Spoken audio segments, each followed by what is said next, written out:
Hey guys, welcome to my another gym blog. তো সদায় কৰাৰ দৰে ফাৰ্ষ্ট প্ৰি-ৱৰ্কআউট ইউজ কৰিলোঁ কাৰণ মই ডেডলিফ্ট আৰু স্কোৱাট থকা দিনাখন অবভিয়াছলি ইউজ কৰোঁ আৰু কেফেইনটো বডিত লাগিবই ন কাৰণ অকণমান হেভি মাৰিব গ'লে অকণ এইটো এক্সট্ৰা এনাৰ্জি এটা লাগে। আপোনালোকে ইউজ কৰে নেকি জনাবচোন। আৰু মই নাগপুৰ ইউজ কৰোঁ এণ্ড মজদুৰি ষ্টাৰ্ট কৰি দিলোঁ উইথ ৱাৰ্ম আপ মাৰি লাহে লাহে অলপ বঢ়াই গ'লোঁ। তো নেক্সট ছেট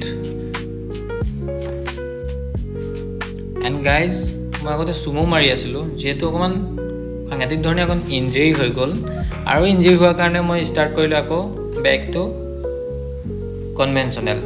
তো কনভেনশ্যনেল অকণমান মোৰ টেকনিক ইছ্যু আছে অবভিয়াছলি। তো কি টেকনিক আছে পাৰিলে জনাই দিব কোনোবা এক্সপিৰিয়েঞ্চ থাকিলে। বাট মই চুমো মাৰি আকৌ কনভেনশ্যনেল আহিছোঁ কাৰণ ইঞ্জৰি হৈছিলে অকণ বেয়াকৈ ইঞ্জৰি হৈছে। তো অকণমান ইমান বেছি ৱেইটো নাই মাৰা বাৰু আজি। তো অলপ চলপ ৱেইট মাৰিলোঁ, মাৰি পেলাই এটা অৱস্থা হ'ল, সেইটো হৈছে হাতৰ পৰা ছাল গ'ল। আৰু এয়া হৈছে মোৰ মজদুৰিকা ফল কাৰণ ডেডলিফ্ট থাকিলে অবভিয়াছলি সদায় ছাল যায়েই অলপমান ভালকৈ। তাৰপিছত আকৌ ষ্টাৰ্ট কৰিলোঁ দুটামান পুল আপছ মাৰি আৰু কিবাকিবি মাৰিলোঁ বেকৰ। বাট গোটেইখিনি দি দিলে ভিডিঅ'টো বেছি লং হৈ যায়। অ'কে, তো এনেকৈ দুটামান মাৰিলোঁ কৰিলোঁ, এনজয়ো কৰিলোঁ মাজে মাজে। আৰু আহি পেলাই আকৌ ষ্টাৰ্ট কৰিলোঁ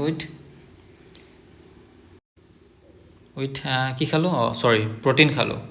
আৰু কি হয় প্ৰ'টিনৰ লগতে মই অলপ ক্ৰেটিন ইউজ কৰোঁ কাৰণ ক্ৰেটিনটো মই এক্সট্ৰাকৈ ইউজ কৰিলে একো টেষ্ট নাপাওঁ, টেষ্টলেছ। আপোনালোকে যদি ভাল পায় জনাই দিব বুজিছে। আৰু কাৰণ মই টেষ্টটো ভাল নাপাওঁ সেইকাৰণে প্ৰ'টিনৰ লগতে ইউজ কৰি চাওঁ। আৰু ভিডিঅ'টো চোৱাৰ বাবে থেংক ইউ ছ' মাছ।